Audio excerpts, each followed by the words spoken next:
साराक्षणिक है और आत्मा एक नित्य है। आत्मा का अनुभव बस एकमात्र नित्य है। कहा न राज को कर नमन, करो महान यह काज। आप्त ज्ञान की प्राप्ति हेत मंगलमय सुख साध। मंगलमय सुख साध।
चैतन्य स्वभावी भगवान आत्मा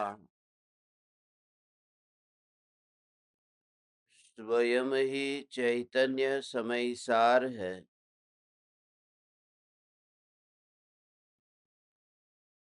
चैतन्य समय सार का प्रतिपादक ग्रंथाधिराज समय सार समस्त प्रकार की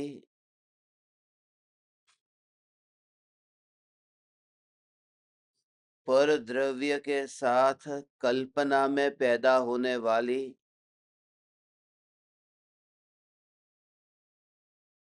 कर्ता कर्म की प्रवृत्ति को छुड़ाने वाला ग्रंथाधिराज है। मैं चैतन्य परमात्मा देह और देह के संयोग रूप परिणमित होता नहीं हूं। इसलिए मैं चैतन्य परमात्मा देह और देह के संयोग की क्रिया का कर्ता भी नहीं हूं।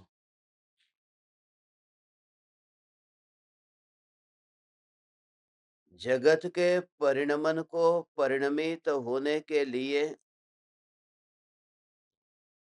आत्मा की किंचित भी आवश्यकता नहीं है। जगत जगत के अनुरूप परिणमित होता है।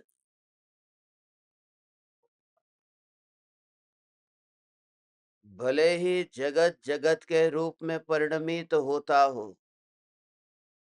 मगर आत्मा का उपयोग, आत्मा का जो ध्यान है, आत्मा का जो अटेंशन है, वह अटेंशन तो जाना चाहिए ना। अब चाय बनाने के लिए रखी हो तो ध्यान तो रखना पड़ेगा। यदि वहां पर आत्मा का ध्यान नहीं रहेगा, मुर्दे का तो ध्यान होता नहीं है, मुर्दे में तो ज्ञान होता नहीं है। वह आत्मा है जो ये जानता है कि अब ये जो अग्नि है उस अग्नि को बुझाना है। ये चाय गरम हुई है, तो ये ज्ञान जानता है तब जाकर के यथार्थ परिणमन होता है। इस मिथ्या मान्यता का निराकरण करते हुए आचार्य देव उन जीवों को ये बोध दे रहे हैं जिन्हें वास्तव में अंतर में डुबकी लगानी है, जिन्हें वास्तव में कर्तृत्व का भार अब दुखदायक लगने लगा है कि जन्म से लेकर के अब तक मैं भगवान आत्मा इस देह की क्रिया का अपने को कर्ता मानता रहा। बचपन से लेकर के आज तक इतना ध्यान नहीं रखा था।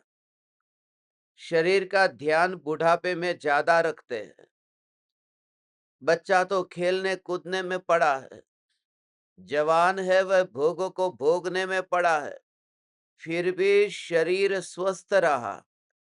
और बुढ़ापे में इतना शरीर का ध्यान रखते हैं, फिर भी शरीर रोज रोज नई नई बीमारी से ग्रसित होता जाता है। जब ज्यादा ध्यान रखते हैं तब तो ज्यादा और वेदना होने लगती है। सीधी बात है कि आत्मा का देह के प्रति जो ध्यान जाता है, उस ध्यान से देह की क्रिया का कोई संबंध नहीं है। और उस समय जब तत्व विचार करता हुआ जीव अपने चैतन्य स्वभाव को पहचानता है, तब वह देह में रहता हुआ देह की क्रिया का अकर्ता हो जाता है। एक भी परमाणु को पाने में मेरा कोई चुनाव नहीं था। यहाँ पर मुझे यही माता पिता मिले, यही भाई बहन मिले, पुत्र पुत्री मिले, उसके लिए मेरा कोई विचार थोड़ी था। कौन कौन से जीव कहाँ कहाँ से यहाँ आमने सामने हम मिल जाते हैं।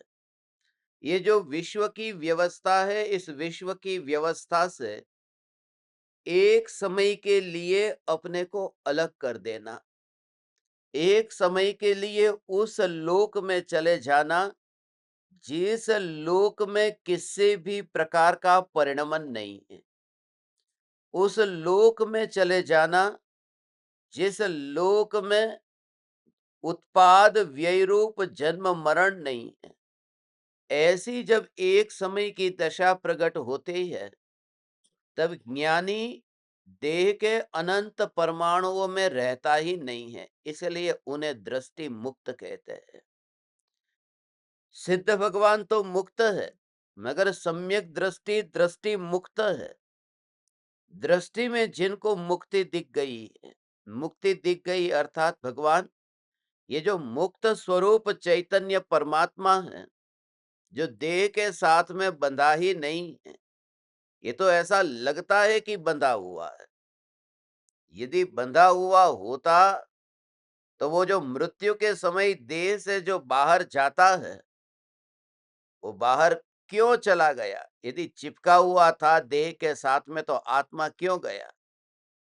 जिस समय वह देह में था उस समय भी देह से अलग था। ये रहस्य किसी विरले को समझ में आता है भगवान। ऐसा अंतर में चैतन्य चैतन्य का जब विचार चलता है कि देह की क्रिया का कर्ता मैं नहीं हूं, क्योंकि सबसे नजदीक का जो पर पदार्थ है वो ये देह है। जन्म से लेकर के मरण तक जिसका साथ रहता है वो देह है। माता पिता तो जन्म से साथ में थे, मगर मरण होते होते चले जाते हैं। पुत्र पुत्री मरण तक साथ में रहते हैं, मगर जब जन्म हुआ तब वे नहीं थे। तो जन्म से मरण तक ये जो निरंतर साथ में रहा ये देह है। और इस देह की क्रिया में, देह की रचना में जिसको अपना कर्तृत्व नहीं दिखता है, इसके लिए ये कर्ता कर्म अधिकार की रचना हुई। ऐसा स्वतंत्र परिणमन दिखता है कि जगत के परिणमन में अलोकाकाश में परिणमन हो रहा है न, तो अलोकाकाश के परिणमन में मेरा क्या कर्तृत्व है? वे परिणाम उत्पन्न हुए हैं, उन परिणामों रूप मैं भगवान आत्मा परिणमित नहीं होता, क्योंकि वहां जाता नहीं हूं ना अलोक आकाश में। इसे लोक के बाहर मैं जाता ही नहीं हूं। तो ऐसे ही ये देह के परमाणु रूप ये शरीर में बुखार हो और गर्म हुआ शरीर, तो जो जानने वाला जो ज्ञान है वह गर्म रूप परिणमित नहीं हुआ। दर्पण के सामने है जो अग्नि, वो दर्पण के सामने अग्नि है, मगर वो दर्पण गर्म नहीं हुआ, क्योंकि गर्म है वो अग्नि का परिणमन है। और ये जो यहाँ पर दर्पण की स्वच्छता में, वो दर्पण का परिणमन है। ऐसे आचार्य कुंद देव ये सूक्ष्म बात कहते हैं कि जब तुम देह के साथ में रहो, तो भी ये सारी दुनिया तुम्हें जिस नाम से बुलाती है, एक नाम, एक बार नाम बुलाया कि तुम सामने हाजिर हो जाते हो ना, ये मैं, ऐसा जो भाव अंदर में पड़ा है। तो ये देह के परमाणु में इतनी तन्मयता पड़ी हुई है, तब ये विचार करना, इन परमाणुओं के परिणमन में ये ज्ञान का परिणमन नहीं है। जानना, जानना, जानना, जानना, वो जानना, जानना, ये परिणमन उसका नहीं है, वो परिणमन है। यहाँ पर ज्ञान है। सामने सुमेरु पर्वत भी है और आंख से उस पर्वत को देखते हैं। पर्वत को देखते हैं, वो देखने की जो क्रिया है, वो क्रिया वो ज्ञान का कार्य है। वो जो जानना वो ज्ञान का कार्य है, वो पहाड़ का कार्य नहीं है। यहाँ दो बात का भेद बताते हैं। मूल सार ये है इसका कि परद्रव्य और प्रभाव की क्रिया का कर्ता तो मैं भगवान आत्मा नहीं हूं। मैं भगवान आत्मा तो अपनी जानन क्रिया का करता हूं, बस मेरी बाउंड्री यहां तक है। इसके आगे मेरा कहीं कर्तापना नहीं है कि ये पदार्थ ज्ञान में झल के, वो झलकना जो हुआ वो यहाँ का परिणमन है। आकाश में पक्षी उड़ रहे हैं, उन पक्षी को उड़ाने के लिए ये पानी गया नहीं है। समुद्र में जो प्रतिबिंब पड़ा या सरोवर में जो प्रतिबिंब पड़ा, वो प्रतिबिंब मात्र उतना ही लेना, वो प्रतिबिंब मात्र। और उस प्रतिबिंब के लिए उस पानी ने अपनी शक्ति का उपयोग किया। जमीन के ऊपर प्रतिबिंब थोड़ी पड़ता है। अब सरोवर के पास में वहां पर रास्ते हैं, जमीन है, पहाड़ है, तो उसमें वो पक्षी का प्रतिबिंब नहीं पड़ता। वो पानी के ऊपर वहां प्रतिबिंब पड़ा है, पानी के भी ऊपर प्रतिबिंब पड़ा है, अंदर नहीं। ऐसा निरालापन, ऐसे ही निरालापन ध्रुव चैतन्य तत्व, ये अनादिकाल का ये संस्कार मिथ्यात्व का है ना। पूज्य गुरुदेव श्री कांजी स्वामी ये कहते थे, ऐसा जो कपड़ा गंदा हुआ हो, तेल वाला,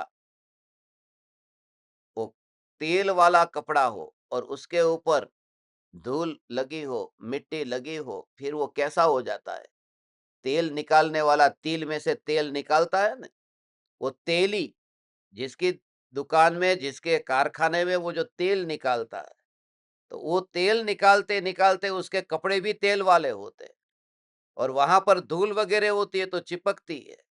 अब इतनी धूल चिपकी हुई है, तो उसको अभी मिटाने के लिए धोबी को धोने को दे या खुद धोए, तो एक बार घिसने से वो मैल जाता नहीं है।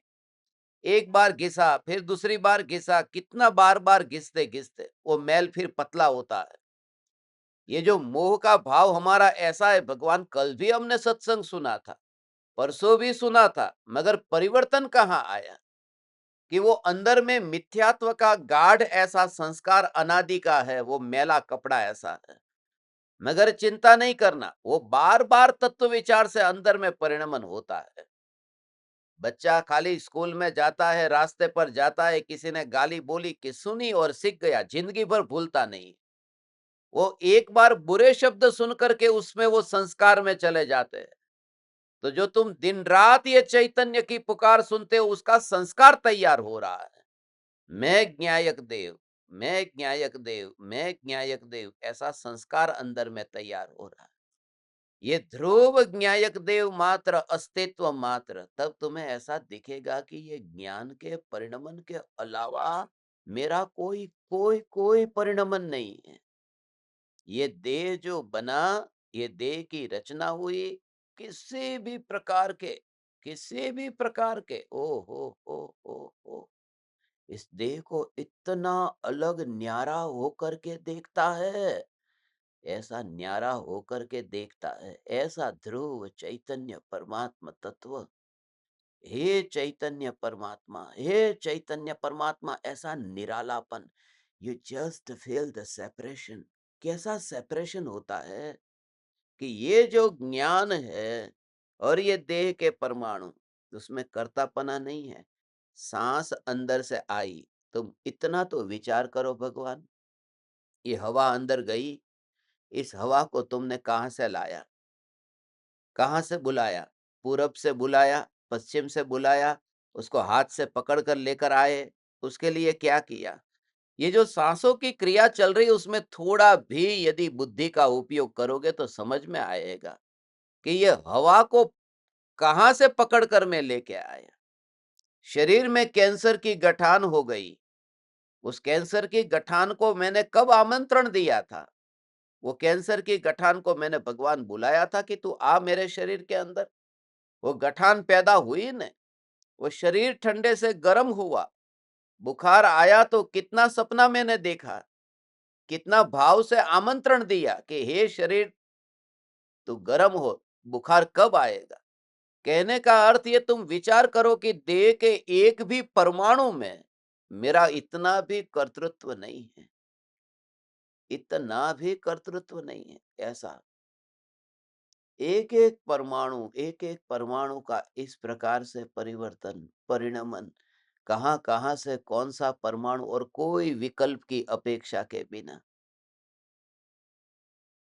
कोई विकल्प की अपेक्षा के बिना ये विचार ऐसा स्वतंत्रता का चले कि इतना वस्तु का स्वतंत्र परिणमन है, तो देह के प्रति जो इतना मोह, ये सुनने पर भी ज्ञानियों के दृष्टांत लेकर के स्वच्छंदी मत होना, अंदर में उस मोह को देखना। तुम तीर्थंकरों के दृष्टांत लेते हो जो जन्म से आत्मज्ञानी सम्यक दृष्टि थे, जिन्हें जन्म से ही मां के गर्भ में कर्म की निर्जरा, कर्म का नाश हो रहा था, उनका दृष्टांत मत लो तुम। ऐसे त्यागी का, कृपालु देव का, गुरुदेव का, ऐसे महापुरुष का दृष्टांत लो जो पाप के कीचड़ में पड़े थे, मगर स्वरूप का अहोभाव ऐसा आया कि इस भव में उन्होंने पुरुषार्थ से उस मोह को दूर किया, उस मोह के भाव को दूर किया। जस्ट रियलाइज, बस ये ज्ञान का परिणमन।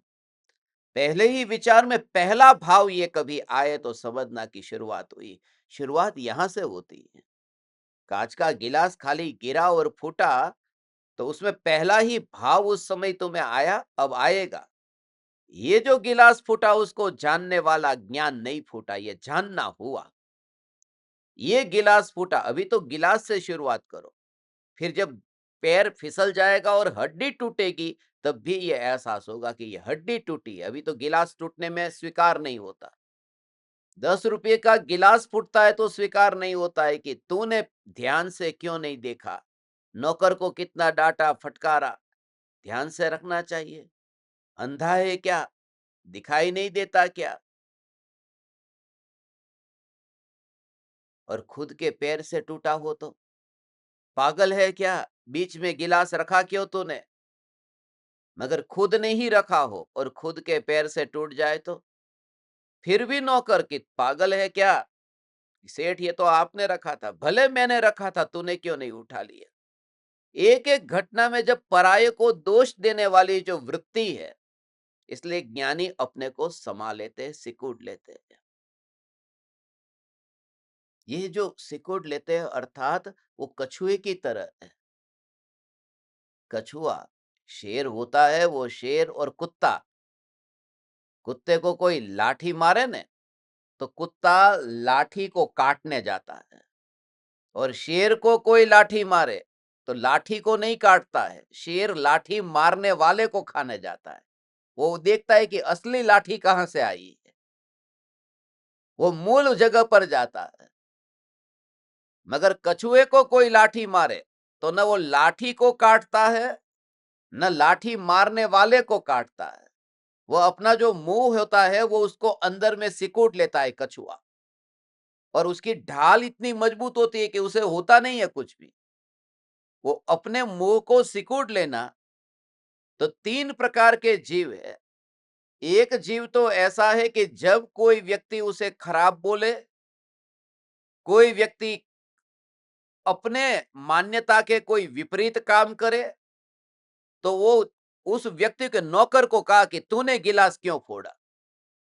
ये नौकर पर आरोप लगाया। ये नौकर पर आरोप लगाना इसको कहते हैं कि ये लाठी को काटने जैसा काम हुआ, कुत्ते की तरह।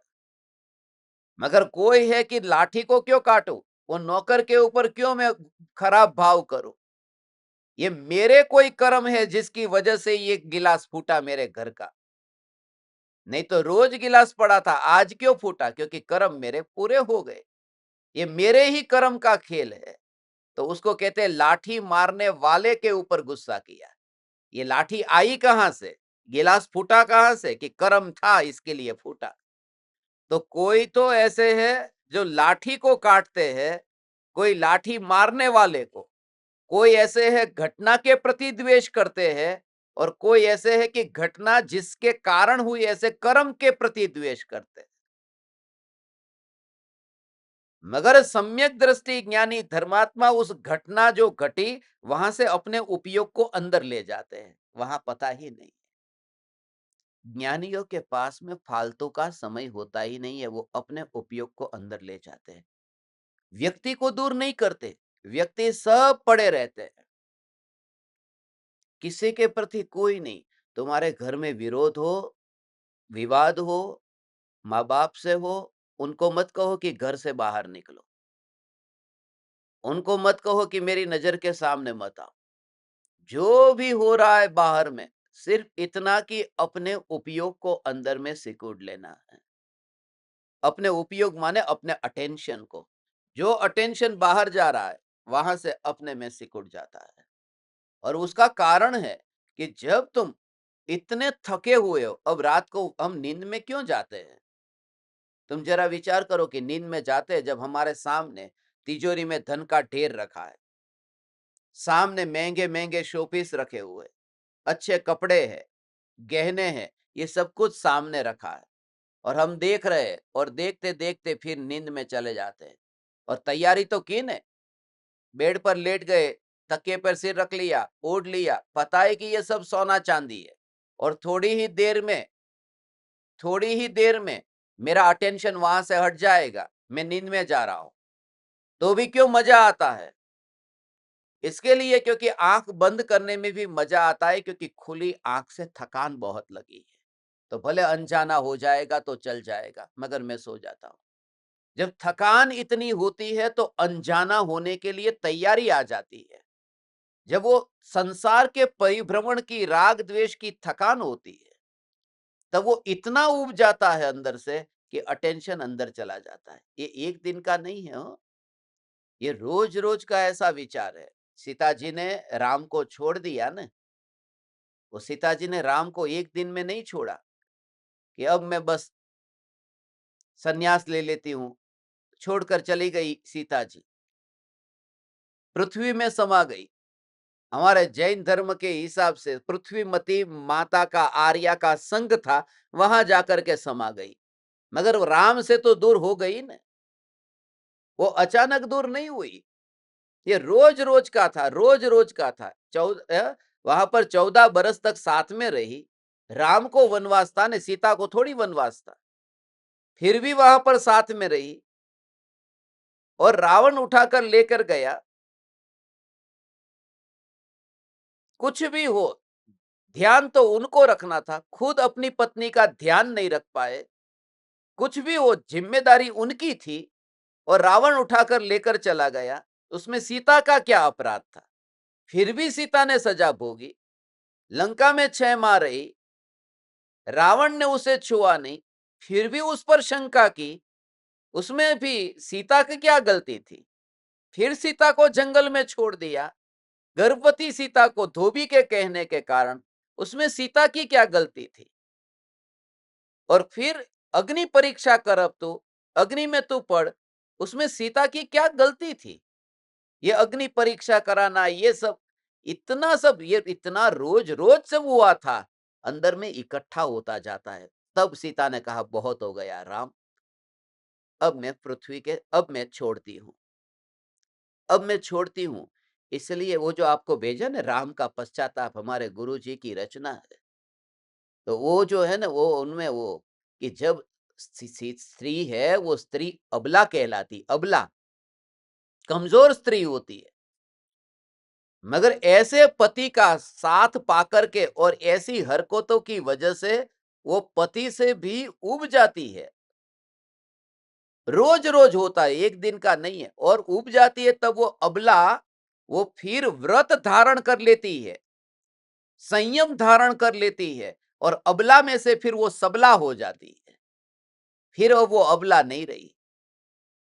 ये रोज रोज रोज रोज का एक बार अंदर में होता है। तो ऐसा ही मैं आपसे कहता हूं, जब ये रोज आप सुनते हो कि ऐसा ही ये विकल्प जिसमें इतना दुख है, इतना मोह दुखदायक है, तो रोज विचार करते करते एक बार उब जाते हो। एक बार विचार आया अब थकान बहुत लगी है, अब थकान बहुत लगी है, अब थकान बहुत लगी है, और नींद आ गई। ये नियम जानो, थके बिना नींद आती ही नहीं। थकान होगी, थकान होगी तो नींद आएगी। ऐसा थके बिना नींद नहीं आएगी। कल मैं मुंबई में था ना, तो मुंबई में वहां पर मैं फुटपाथ से गुजर रहा था, वॉक करने के लिए निकला था। तो वॉक करने के लिए फुटपाथ से जा रहा था, तो पहले भी वहां से चलता था मैं। तो उस समय तो इसलिए क्लास लेने जाता था तो चलता था कि पैसा बचाऊं टैक्सी का, बस का। रोटी के लिए पैदल चल के जाता था। अब पेट में रोटी इतनी खाली है कि उसको निकालने के लिए, वजन कम करने के लिए चल के जा रहा हूं, उसी रास्ते से जा रहा था। पहले रोटी न होने की वजह से चलता था, अब रोटी इतनी चली गई है पेट में, उसके लिए अब चलना पड़ रहा है। तो फुटपाथ का विचार आ रहा था। जिस फुटपाथ में 18 रात सोया था ना रास्ते पर, कल वहां से ही निकला था मैं। तो उस रास्ते को देख करके विचार आया कि मैं ब्रिज कैंडी में, मुंबई का ऐसा एरिया है कि जहां पर मुख्यमंत्री, सब नेता, प्रणेता, ये सब लोग वहां पर रहते। रात को नींद नहीं आ रही और फुटपाथ पर नींद आ गई। 18 रात तक नींद आती है फुटपाथ पर। फुटपाथ पर नींद आ जाती है क्यों? यदि थके हुए हो तो फुटपाथ पर भी नींद आ जाएगी। और थकान नहीं होगी तो तुम आलीशान 7 स्टार होटल में रहोगे तो भी नींद नहीं आएगी। थकान नहीं है ना, आंख तब बंद हो जाती है पहले जीव थका होता है। थका हुआ जीव ऐसा, अंदर से थकान लगी कि हे चैतन्य परमात्मा अब नहीं। सीता को थक गई थी सीता। एक दिन मैं भी अब ज्ञान दीपकों से थकूंगा तभी तो मुनि होऊंगा। बस बहुत हो गया, ये अंदर से थकान ऐसी लगी। एक बार, दो बार, तीन बार, फिर हर बार ये क्या लगा रखा है, बस बहुत हो गया। और एक बार जो वैराग्य आता है ना, फिर वापस नहीं। ये पका हुआ जो फल है पेड़ से अलग हो गया, फिर वो पेड़ पर चिपकता नहीं है। पक गया है ना, कच्चा है तो अलग मत करना, वरना वो फल को पीड़ा होगी और पेड़ को भी पीड़ा होगी। मगर पक गया तो फिर गिर जाता है। फल को बिल्कुल पीड़ा नहीं होती, पीड़ा तो होती है वृक्ष को होती है, क्योंकि वृक्ष की शोभा उस फल के कारण थी जो फल छोड़ करके चला गया। जो मुनि होता है उसे तकलीफ कोई नहीं है, वो तो आनंद में है, वैराग्य पक गया है ना। मगर परिवारजन दुखी होंगे, क्योंकि परिवारजन की शोभा उस ज्ञानी के कारण थी कि हमारे घर में ये कोई ज्ञानी है। फल तो पेड़ को छोड़ करके निकल गया। मगर जब फल पेड़ से गिरता है, उसे विकल्प ही नहीं है कि कहाँ है वह पेड़, बस पक गया। ये रोज रोज जो चैतन्य तत्व विचार और अंतर में चिंतन की धारा की ये विकल्प मेरा स्वरूप नहीं है।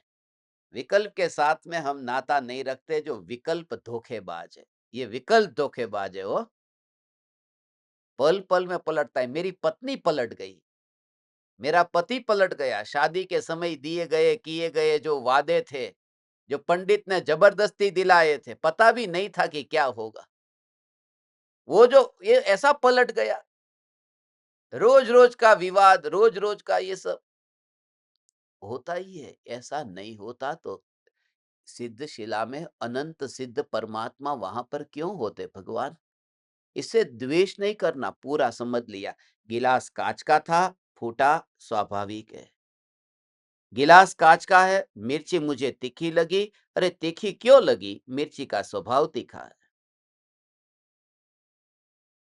उसका स्वभाव ही ऐसा है। जब वस्तु को वस्तु के स्वभाव की दृष्टि से देखो ना, तो नाता नहीं रहता, फिर तुम नाता नहीं रहता और स्वीकार भाव भी आ जाता है कि मिर्ची है इसलिए तीखी है, गुड़ है इसलिए मीठा है, गिलास है कांच का इसलिए फूट गया, ये वस्तु लकड़ी की है, नीचे गिरी तो टूट गई, ये लोहा है, आग में यदि गर्म किया तो पिघल गया। ये प्रत्येक वस्तु को स्वभाव से देखा। ऐसे ये देह है, वहां स्मशान में और भी वो ऐसा अंदर में विचार कर रहा है। ऐसा ऐसा कभी ये भाव आता है, उसका तो पता ही नहीं है। कल ऐसा ही पता ही नहीं है, ऐसा पता नहीं है। उसके साथ में कोई नाता नहीं, रिश्ता नहीं। तुमको पता है कल विमान जब मेरा लैंड हो रहा था तो ये आ रहा था कि ये ओडिशा वासी ज्ञान दीपक कितने भाव से भरे हुए वेट करते होंगे। ये बोले कि ये आएंगे कि नहीं आएंगे, अभी तक आए नहीं है। प्रोग्राम कैंसल तो नहीं हुआ ना? प्रोग्राम कैंसल नहीं हुआ, आने ही वाला हूँ। मगर उस समय क्या विचार आ रहा था तुमको बताऊं? कि आ तो रहा था कि वहां पर आपके घर पर आना है, आपके घर पर आना है, कोई इंतजार कर रहा है। मगर आप और मैं कोई संबंध तो है नहीं। कोई इंतजार करता है, दो जगह पर इंतजार ऐसा दिखा, एक साथ में दो जगह। कहाँ जाना है मैं नहीं जानता, वो प्रकृति। दो जगह जाना हो सकता है। एक तो ये कि आपके घर के अंदर ये देह आएगा, और ऐसे ही जब विमान मेरा नीचे जमीन पे आ रहा था कि दो जगह पर ये देह के परमाणु जाएंगे। या तो आपके घर पर जाना होगा तो घर पर जाएंगे, या किसी मिट्टी के घड़े में राख होकर जाना होगा तो वहां जाएंगे। दोनों में ऐसा हो, and you are out of the body. तुमने देह को ऐसा छोड़ा हुआ है, ऐसा छोड़ दिया। छोड़ देने का भाव तुम समझना। छोड़ देने का भाव माने ज्ञान, ज्ञान, ज्ञान, ज्ञान, ज्ञान, ज्ञान। इतना अंतर में पुरुषार्थ कि you are out of the body. और तब पता चले, एरोस्टेस कहे कि उठो, सब पैसेंजर तो बाहर चले गए, इसलिए मैं कल लेट आया। पता ही नहीं चला कि इस देह को किसी घड़े के अंदर जाना हो तो घड़े में जाकर के, वहां पर घड़े पर जाकर के बस वहां पर चला जाए। ओ हो, घड़े पर जाना। ऐसा यदि उदय होगा तो वो गंगा में घड़े में भरकर राख जाएगी, और यदि ऐसा उदय होगा तो फिर उदयगिरी जाएगी, खंडगिरी जाएगी। ऐसा अंदर में पूरा। ये कब अचानक अचानक नहीं आया। ये इतना जब तुम अंदर से चिंतन से ऐसे भर जाते हो, सुबह उठते ही ये देखा कि दुकान पर जाना है इन परमाणुओं को घड़े पर। इसलिए अभी भी घर में मिट्टी का एक घड़ा रखना हो। ये फ्रीज भले आ गया हो, मगर घर में एक मिट्टी का घड़ा रखना। सुबह अपने बेडरूम में वहां पर मिट्टी का घड़ा रख करके देखना कि कहाँ जा रहा हूँ, ऑफिस जा रहा हूँ, कि ऑफिस में ये देह होगा कि ये मिट्टी के घड़े में होगा। ऐसा ओ ओ तब तुम बोलते हो तो बोलते समय भी तुम बोलने वाले नहीं रहते हो भगवान। उस समय जानन जानन जानन जानन जानन जानन जानन, ऐसी ये धारा चलती है। ऐसा ओ पूरी तरह से ऐसा। और ओ ऐसा समा गया पूरा, पूरी तरह से ऐसा समा गया। पूरी राख हो गई है शरीर की परमाणुओं की। ये शरीर के परमाणुओं की राख जो हो गई, उस राख का मूल्य कितना? इस शरीर में जो तत्व है, उन तत्वों को यदि करने जाओ तो उनका उसका मूल्य कैसा? मूल्य कितना? कुछ नहीं। मूल्य कुछ नहीं। 5 रुपया भी इस देह का बड़ी मुश्किल से मिलेगा, अंदर जो भी तत्व निकलेंगे तो भी। 5 रुपए से ज्यादा माल इस शरीर के अंदर नहीं है। वो 5 रुपया का भी इसके लिए कहता हूँ महँगाई ज़्यादा है, वरना तो 5 रुपया भी नहीं मिलता। ऐसा इस देह के अनंत परमाणुओं में, तो तुम पकड़ते नहीं हो परमाणुओं को, पकड़ते नहीं हो ज्ञान की अनुभूति।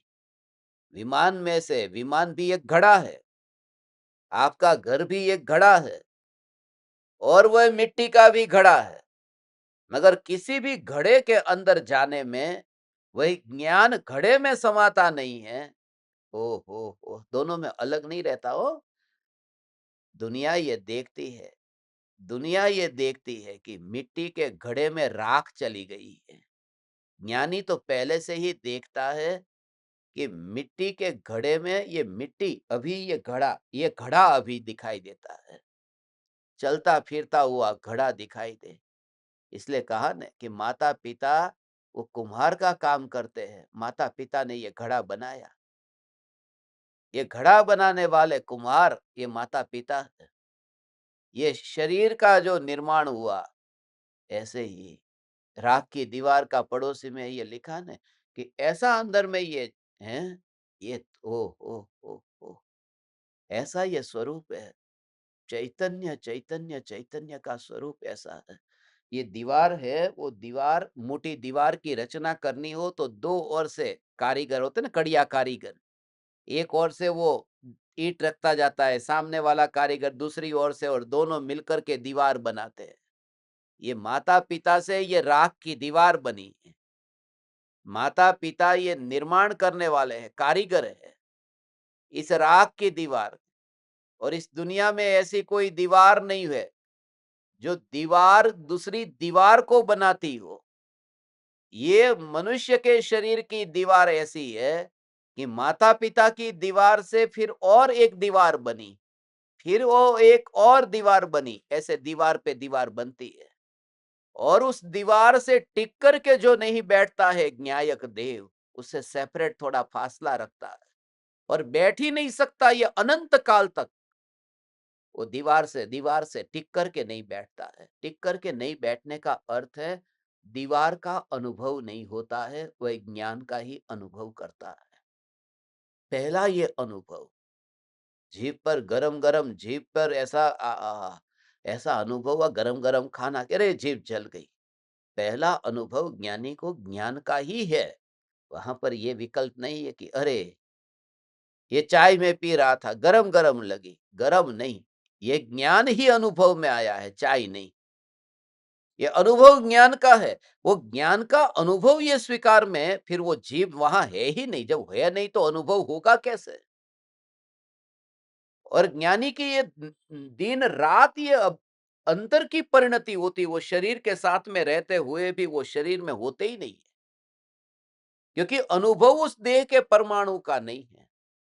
अनुभव यहां हुआ, यहां अनुभव हुआ, यहां अनुभव हुआ। तो वो जोर कहां पर, यहां पर है ना। अब अग्नि है, अग्नि को छुआ तो तुम्हें पहले क्या हुआ, अरे गरम। तो अनुभव कहाँ हुआ, अग्नि में हुआ कि यहाँ हाथ में हुआ? फील होता है ना, अरे यहाँ गरम। तो ऐसे ज्ञानी को जैसे तुम्हें अभी लगता है कि यहाँ अग्नि है, मगर अग्नि बोलते हुए भी तुम्हारा पूरा जोर है कि यह अनुभव यहां पर हुआ है, अग्नि में नहीं। ऐसे ही ज्ञानी को देह कट जाता है तो भी जागृति है कि यह ज्ञान अनुभव में आया। उनका अटेंशन वहां अग्नि पर नहीं है, उनका अटेंशन यहाँ ज्ञान पर है, हाथ पर नहीं है। और ऐसे ही बल आता है, जब बुढ़ापा आता है ना तब तो और बल आ जाता है, बुढ़ापे में तो और बल आता है। तो ऐसा समझो बुढ़ापा आया धर्म करने के लिए। कृपालु देव जो थे ना, कृपालु देव की वो दशा तो कृपालु देव की आत्म साधना में बहुत उपकारी हुई थी। ऐसा शरीर मिट्टी का दिया है, उसमें ज्योति जल रही है, दिए को घिसते जाओ, घिसते जाओ, और ज्योति अभी भी जल रही है। तो वो बताती है कि ज्योति का अस्तित्व इस मिट्टी के कारण तो नहीं है। ये मिट्टी घिसती जा रही है, मगर ज्योति जल रही है। जब बुढ़ापे में शरीर इतना अस्वस्थ हो जाए, हड्डियां दिखने लगे, लाठी के सहारे चलना पड़े, और उस समय भी जानना हो रहा है ना, हे तीन लोक के नाथ परमात्मा, ये जानना हो रहा है, तो तुझे एहसास होगा कि वह मिट्टी का दिया घिस तो रहा है, मगर ज्योति तो ऐसी ही जल रही है।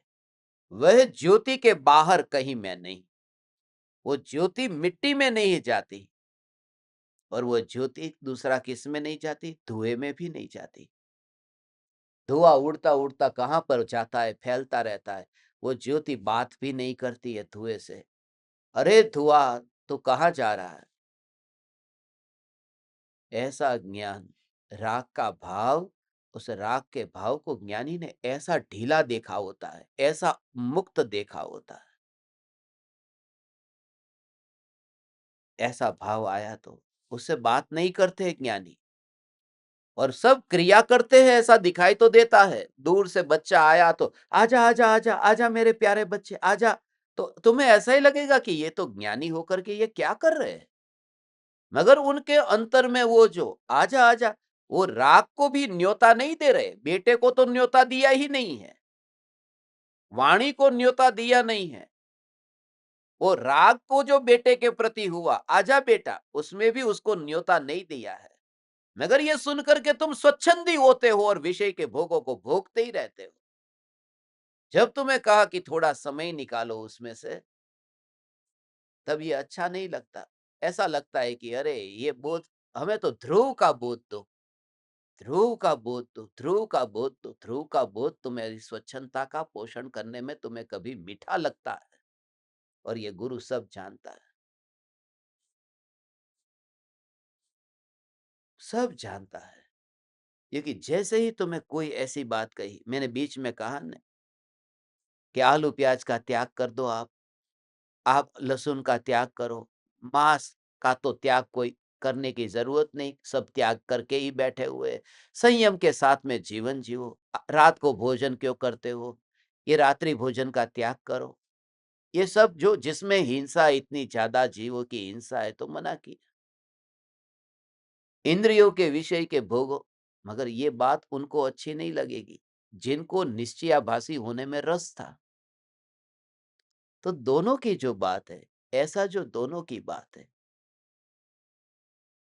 वो निश्चय की क्रिया, निश्चय में वो अंतर में श्रद्धा और व्यवहार की क्रिया, ये दोनों पैरेलल साथ में होता है। स्वच्छंदी होकर के कोई 42वीं मंजिल से नीचे कूदेगा तो नहीं ने, कि मैं अस्पर्शी भगवान आत्मा, मैं अस्पर्शी, ऐसा तो कोई नहीं करेगा ने।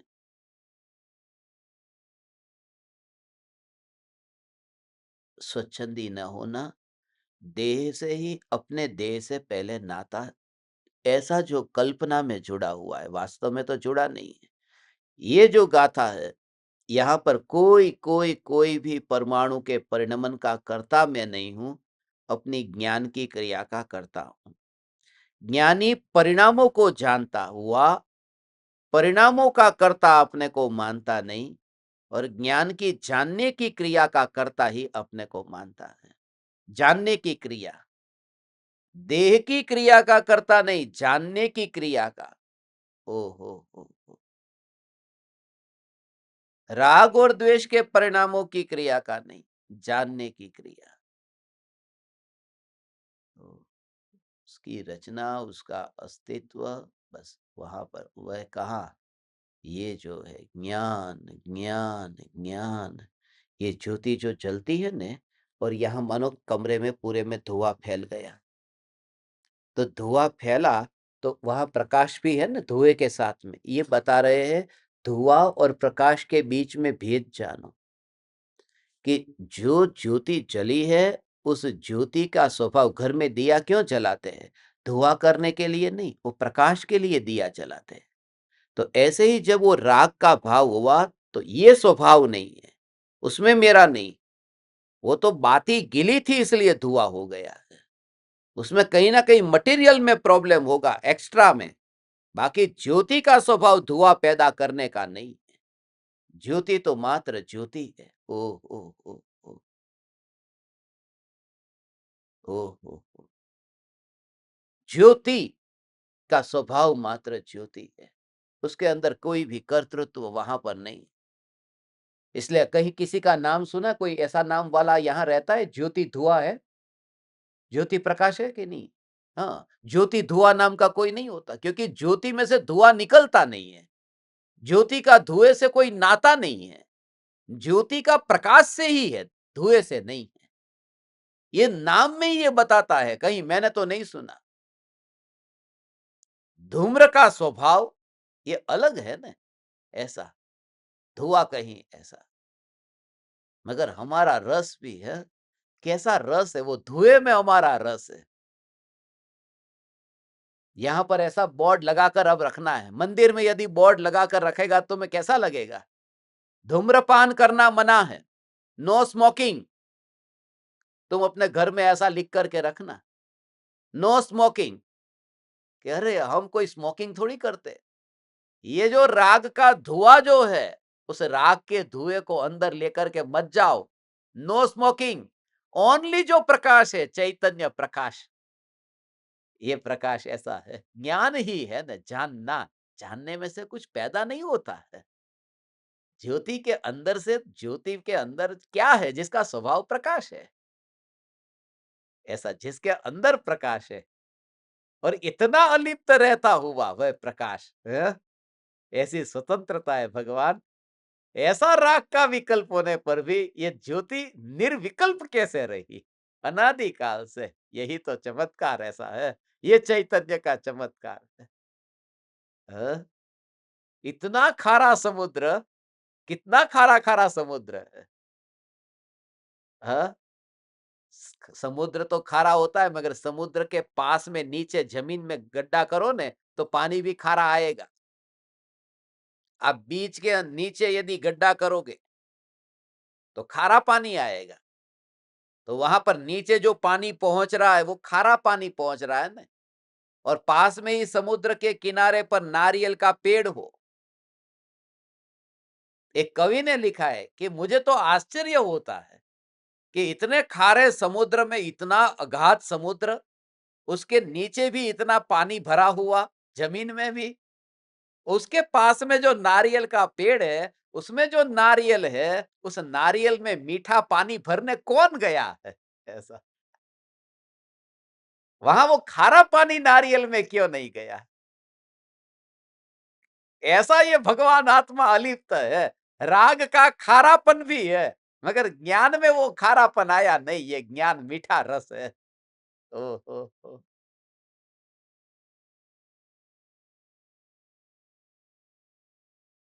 ऐसा ये स्वरूप है।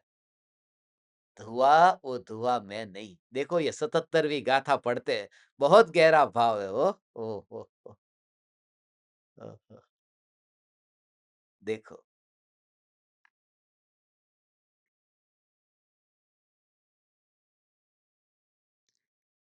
हमने गाथा, 4 गाथा एक साथ में पढ़ी, 76, 77, 78 और 79।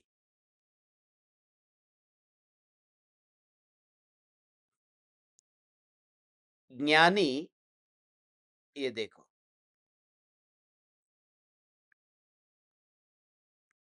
ज्ञानी अनेक प्रकार के अपने परिणामों को जानता हुआ भी निश्चय से पर द्रव्य की पर्याय रूप परिणमित नहीं होता, उसे ग्रहण नहीं करता और उस रूप उत्पन्न नहीं होता। ये तीनों प्रकार की बात है।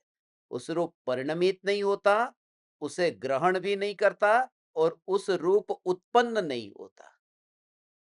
ओ हो। वहां जो 76वीं गाथा में क्या कहा था? पर द्रव्य के जो कर्म की बात थी, वो कर्म की बात देखो। ज्ञानी अनेक प्रकार के पुद्गल कर्म को जानता हुआ, ये जानता हुआ के आगे जो है पुद्गल कर्म को, ये 77वीं गाथा में ज्ञानी अनेक प्रकार के अपने परिणामों को जानता हुआ, जो भी परिणाम आत्मा में उत्पन्न होते हैं, उन परिणामों को जानता हुआ भी ज्ञानी, ओहो, परिणामों को जानता हुआ कि ये जानना जो हो रहा है उसके बीच में ये अंतर बता रहे हैं कि जानना है वो जानना ये ज्ञान का परिणमन है और वस्तु वस्तु के पास में पड़ी हुई है। इतना फासला दिखाई दे। ओ हो। ज्ञान में ये राग का विकल्प आया नहीं। राग पैदा हुआ, राग के प्रदेश पर हुआ, उस समय उस राग का अस्तित्व रहा। वह राग हुआ न, उस राग ने आत्मा के पास में आकर कोई यात्रा नहीं की। एक समय का राग है, वो राग मर गया, वो अपने घर में कैसे आएगा?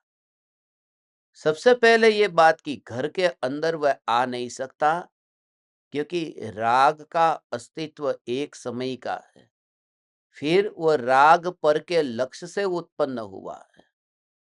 कभी पराये के ओर देखा तो ही राग होगा, ये नियम है। लक्ष्य पर का है तो राग होता है। वितरागी परमात्मा की ओर लक्ष्य गया तो भी राग हुआ, शुभ राग हुआ। ये राग को शुभ कहा। वितरागियों का राग शुभ राग है, रागियों का राग ये अशुभ राग है। ये पत्नी का राग, पुत्र का राग, ऐसा राग। मगर वो राग जो है वो राग ज्ञान के अंदर नहीं है, ये जागृति है। और उसको अपने रूप में ऐसा अनुभव करना। भाव और विकल्प आते हैं जाते हैं, आते हैं जाते हैं।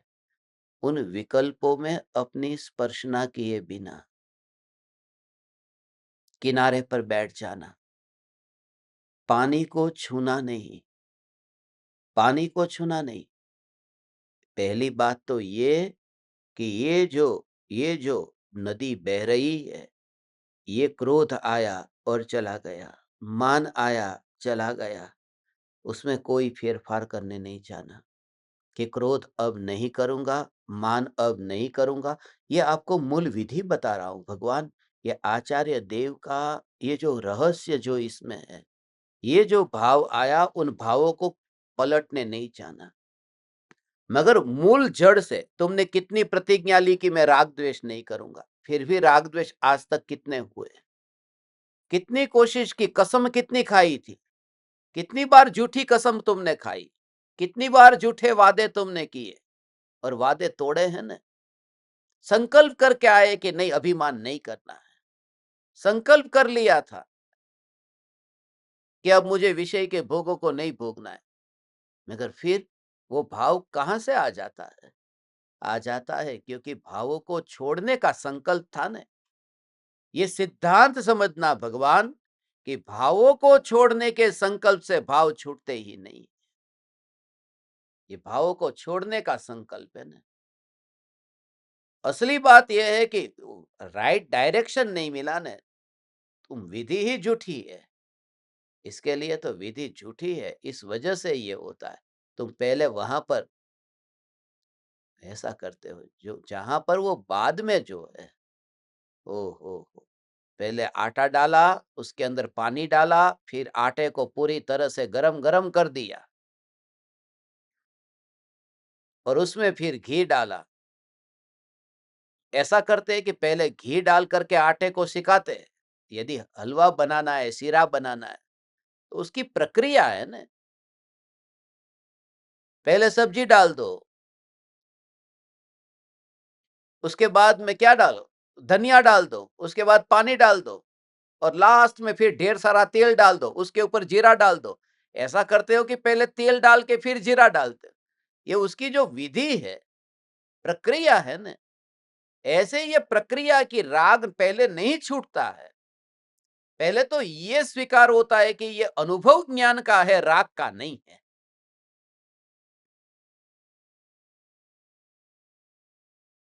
गुरुदेव इसलिए कहते थे कि आप पहलो घड़ो ते ऊंधो मुक्यो छे। पहला घड़ा जिसका उल्टा है, अब उसको दूसरा घड़ा भी अब उल्टा ही रखना पड़ेगा। घड़ा होता है उसको उल्टा रखा तो दूसरे को सीधा कैसे रखोगे? फिर उसके ऊपर दूसरा उल्टा रखा, फिर तीसरा उल्टा रखा, कि पहला घड़ा ही उल्टा था।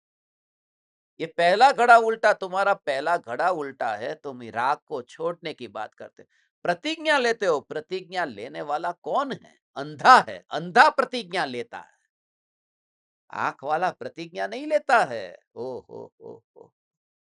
अंधा कसम खाता है कि मैं दरवाजे से निकलूंगा, खिड़की से नहीं निकलूंगा। ये अंधा कसम खाता है।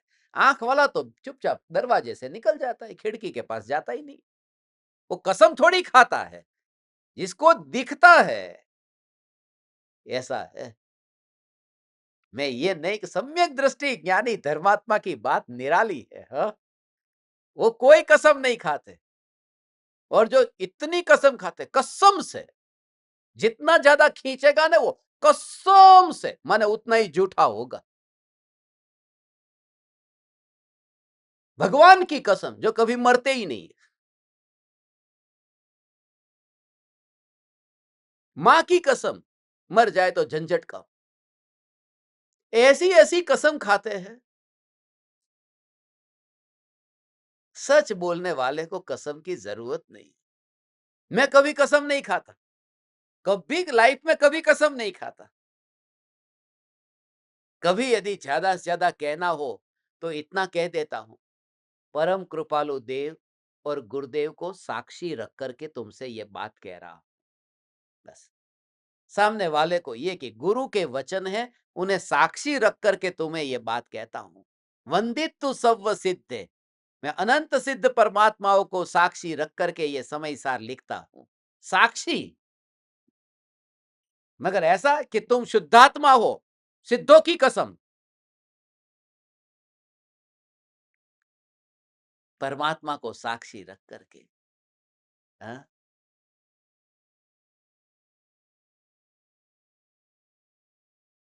कोर्ट में भी ऐसा होता नहीं, इसके ऊपर मैं गीता पर हाथ रख करके कसम खाता हूं, जो कहूंगा सच कहूंगा, सच के अलावा कुछ नहीं कहूंगा।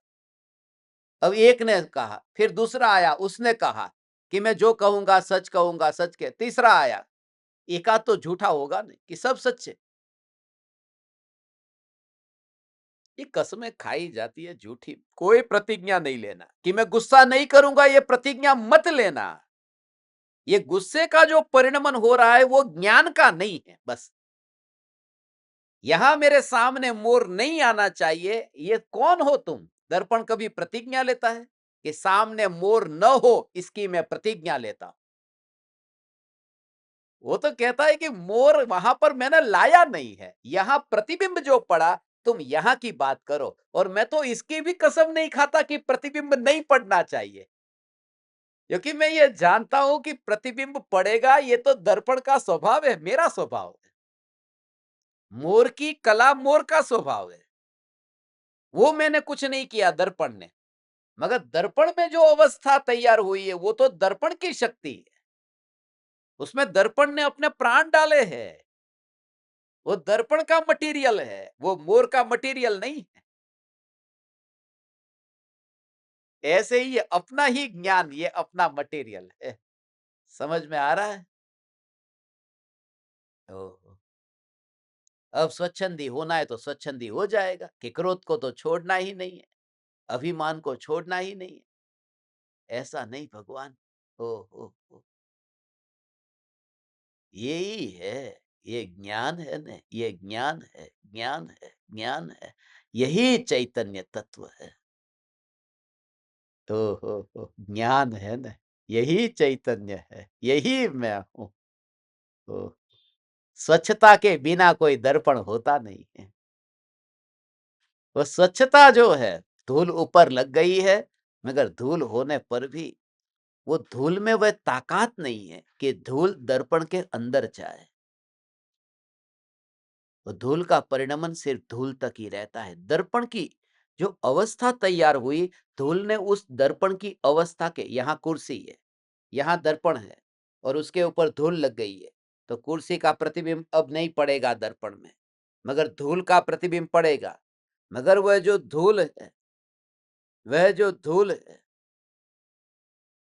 उस धूल के जो परमाणु है, वो दर्पण को ये नहीं कहते कि तू, तेरे अंदर ये मेरा प्रतिबिंब पाड़ अंदर। वो प्रतिबिंब तो पड़ता है, ये तो हम नहीं जानते, क्योंकि धूल और दर्पण के बीच में हम जाते नहीं। आंख तो है बाहर और कांटेक्ट उनका अंदर अंदर है। ये कुर्सी का तो हमें दिखाई देता था क्योंकि कुर्सी और दर्पण के बीच में हम थे, इसलिए पता चल जाता था। मगर धूल दर्पण में प्रतिबिंबित होती है तो पता नहीं चलता है। मगर वहां प्रतिबिंब तो पड़ा है। उस प्रतिबिंब को पाड़ने के लिए ये धूल ने दर्पण से बात नहीं की है इतनी नजदीक जाकर के। ये क्रोध आता है मगर ज्ञान को क्रोध कहता नहीं है कि तू जान। वो ज्ञान ही जानने रूप परिणमित होता है और वो जो जानना ज्ञान का हुआ है, ज्ञान में जो जानना बस उतनी ही मेरी बाउंड्री है। दर्पण कहता है मेरी बाउंड्री खाली ये स्वच्छता तक है, ये धूल का डिपार्टमेंट मेरा नहीं है। ये सत्ता स्वरूप मैं हूं, धूल सत्ता स्वरूप नहीं है। ओहो हो, ओहो, नहीं तो कैसा होगा? हाँ? दर्पण को भी अदालत में फिर बुलाया जाएगा। किसी की हत्या कर दी और सामने दर्पण पड़ा था। आज तक किसी दर्पण को अदालत में बुलाया गया, पेश किया गया, दर्पण को लेके आओ। हाँ? एक आदमी है जिसकी आंख ने भी उसके, वो भी गवाह है और वो दर्पण भी गवाह है। जहां हत्या हुई तो दर्पण गवाह है ना, उसमें प्रतिबिंब पड़ा है। मगर वो रागी द्वेषी आदमी को बुलाया कि तू गवाह है, चल अदालत में।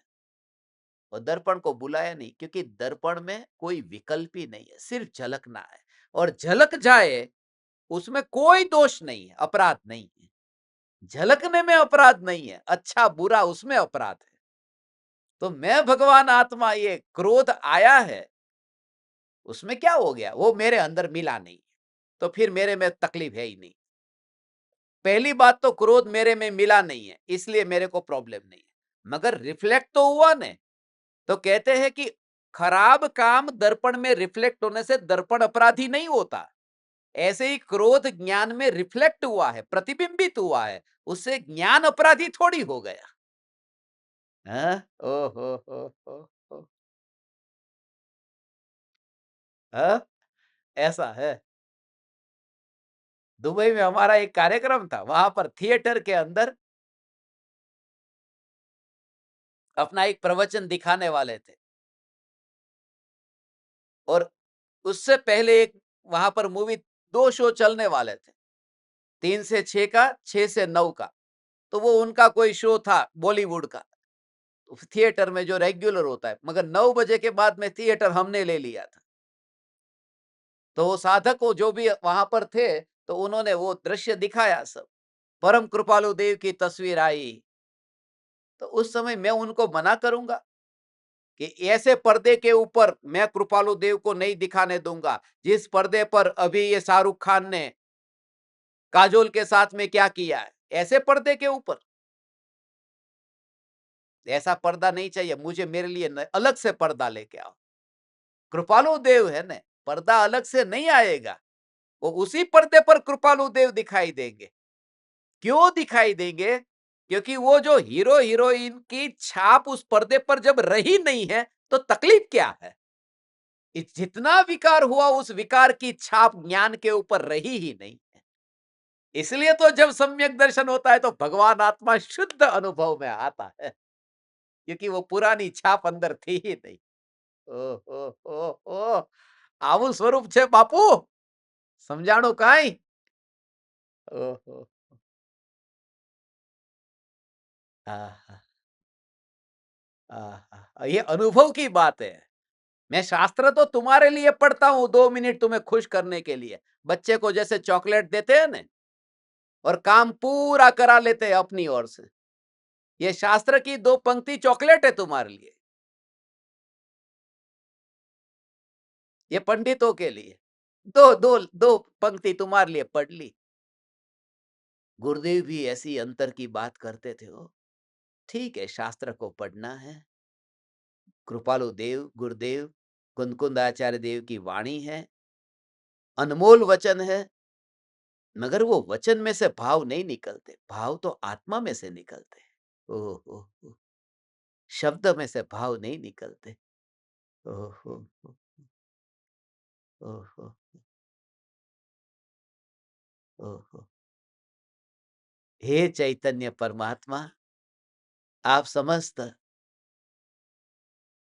ज्ञान दीपकों ने अत्यंत विनयवान होकर सुना। ये गाथा हुई, अभी 2 दिन और लेने वाले हैं, 28 तारीख और 29 तारीख तक। ये 4 गाथा का पूरा कनेक्शन जो एक दूसरे के साथ है वो रहेगा।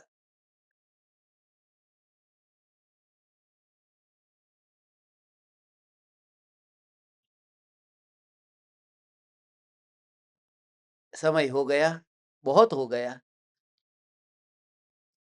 आज यहाँ पर ऐसा ओहो हो, ऐसा चैतन्य परमात्मा स्वरूप भगवान, ये आपको घर पर बैठे बैठे रोज ये गंगा आपके घर पर आ रही है। हाँ, कितनी अनुकूलता है, रोज घर पर बैठे बैठे, कुछ भी करना नहीं, बाहर निकलना नहीं, खाली एक सफेद दुपट्टा ओढ़ लेने का बस, कुछ नहीं, बस इतना सरलता से कैसा ये आपका महापुण्य का उदय कैसा है भगवान, घर पर बैठे बैठे ऐसा।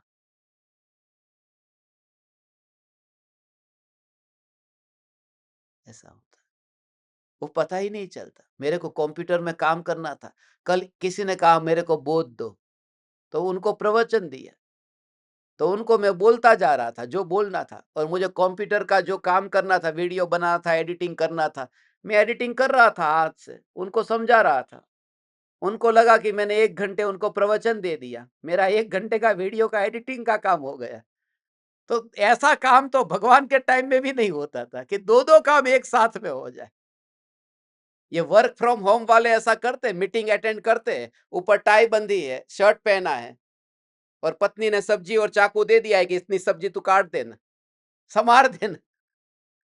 तो नीचे नीचे सब्जी संवारता रहता है, उधर मीटिंग अटेंड करता रहता है।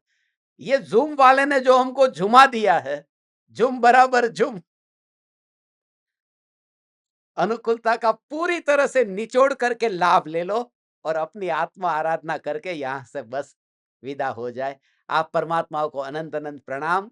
चैतन्य समय सार, चैतन्य समय सार, चैतन्य समय सार।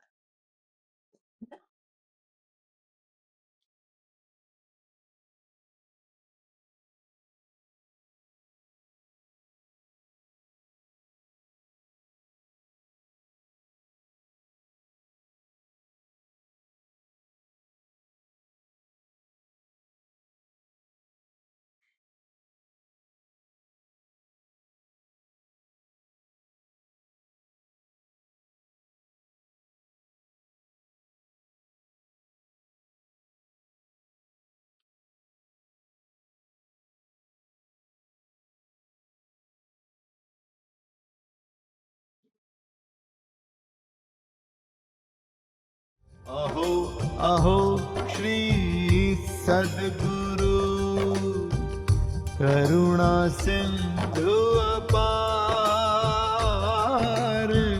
इस पामर पर प्रभु किया अहो अहो उपकार, अहो अहो उपकार।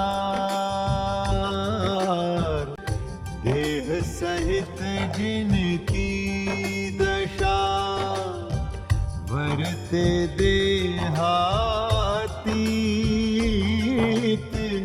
उन ज्ञानी के चरण में हो वंदन अगणित, हो वंदन अगणित, हो वंदन अगणित।